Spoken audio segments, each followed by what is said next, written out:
When homes become harder to sell, most homeowners would rather invest in upgrades into their property than lower the price. And this can be a great strategy if you make the right upgrades. This can be a massive ROI for you for the time and money. On the flip side, making the wrong upgrades can make it even harder to sell and maybe not even boost your value at all while wasting a ton of time and money. So before you pour tens of thousands of dollars into your home, let's chat. In this video, we're gonna talk about 5 of the best and 5 of the worst upgrades that you can make to your home that can improve the value or not. So I came up with this list over the years of real estate experience that I have and the mistakes that I've made and the mistakes that I've seen others make. So here we go, let's dive in. So first, let's talk about the 5 worst. And when I say 5 worst, these are really cool things to do a property and you may really enjoy them, but they don't necessarily give you the best ROI if you plan on selling your home. So the first thing would be over-the-top backyard experiences like pools, koi ponds, outdoor kitchens. Now, while these things are a lot of fun and they really improve the experience of the home, the time and investment that you put into it doesn't necessarily give you an ROI when you go to sell. For example, in-ground pools cost over $50,000, and when most sellers go to sell their home, they'll typically only get about half of that back. So as far as the landscaping goes, focus on making it look clean and well-maintained. The best idea is to take what you have and turn it into the best version of what it is. Next, we're gonna talk about ADUs and garage conversions. Now, while ADUs are great to have, most buyers would see it as an added benefit, not necessarily something they need. On the flip side to garage conversions, I would say the majority of buyers would see a garage conversion as a negative and something that they would have to fix, repair, or change, or at least invest into, which would lower the value of your home in their eyes. So definitely a no-go on the garage conversion. If you sell your home and a buyer wants to do that for themselves, let them do it, but you don't. Now, as far as the ADU goes, if you would like to do that for your enjoyment over time, go ahead and do it. But if you're someone that's thinking about doing that to improve your resale value right away, not gonna happen, not worth it, don't do it.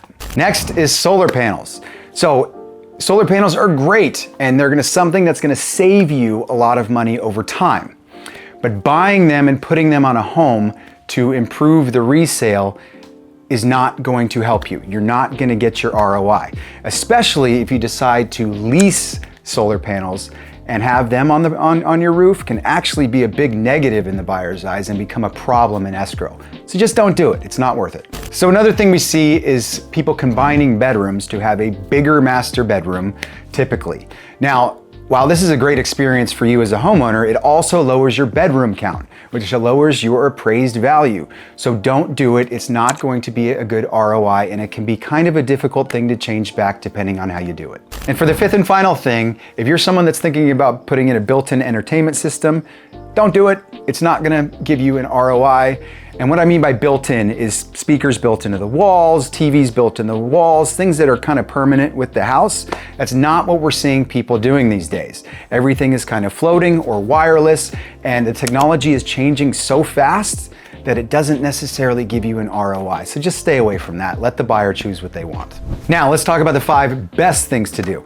Now what I like to say is there's 3 things to focus on: curb appeal, first impression, and scary things. So let's talk about those. So the first thing would be your doors, your front doors, your garage doors. These things cover a lot of space in the front of your house, and upgrading your doors, painting your door, or replacing your garage door, especially if you have the old ones that don't bend, that just go straight up, replacing that greatly changes your curb appeal. It's not a large investment and changes the feel of your house. The next thing would be landscaping.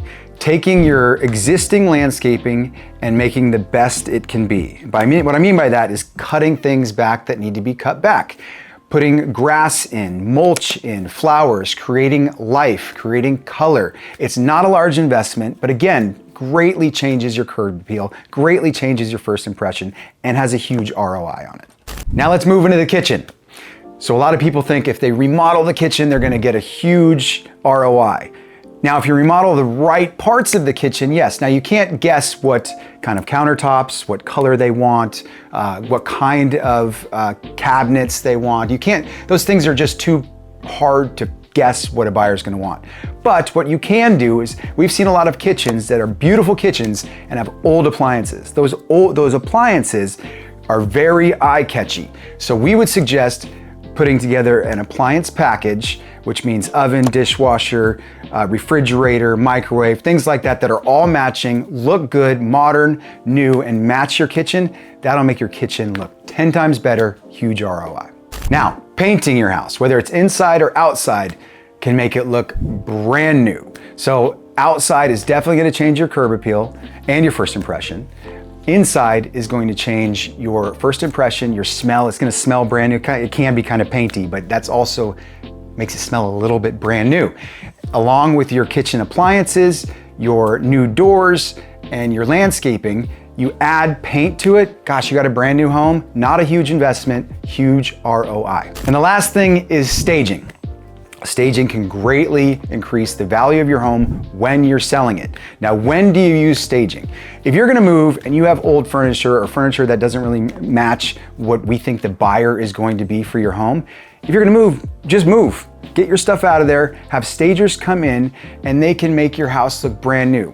For example, what we've seen a lot of is people have beautiful homes, beautiful floors, beautiful kitchens, and then they put older furniture, older rugs, or things that don't match what they have, and we see buyers walk in and say, it needs work, just because of the furniture is giving them the feeling that the house needs work, even though we know it doesn't. So how do we improve that? Let's get that furniture out of there, put new, modern furniture in, or at least furniture that goes with the home, and remove that feeling of the house needs work. And lastly, scary things. What I mean by that is, for example, if you had a roof that leaked 10 years ago, and you have the big brown watermarks on your ceiling, it's not a problem because you don't have a leak anymore and you haven't had a leak for 10 years, but you haven't fixed the cosmetic problem. But a buyer doesn't know that. So when they walk in and their eyes go directly to a water leaks are scary things. They can mean mold. They can mean several different things that scare the heck out of buyers. So if you have something like that, all it is scraping the paint and prime it and paint it. Very easy improvement, and eliminates the fear that there's something wrong with the property that they may not know about. So if you're someone that's thinking of selling and you would like us to walk through your home and give you an idea of what we think that you should do to improve the value of your home with the least amount of investment, because every home is different, right? Give us a holler. We do this all the time for people and we're happy to do it for you. Thank you for watching this video. See you next time.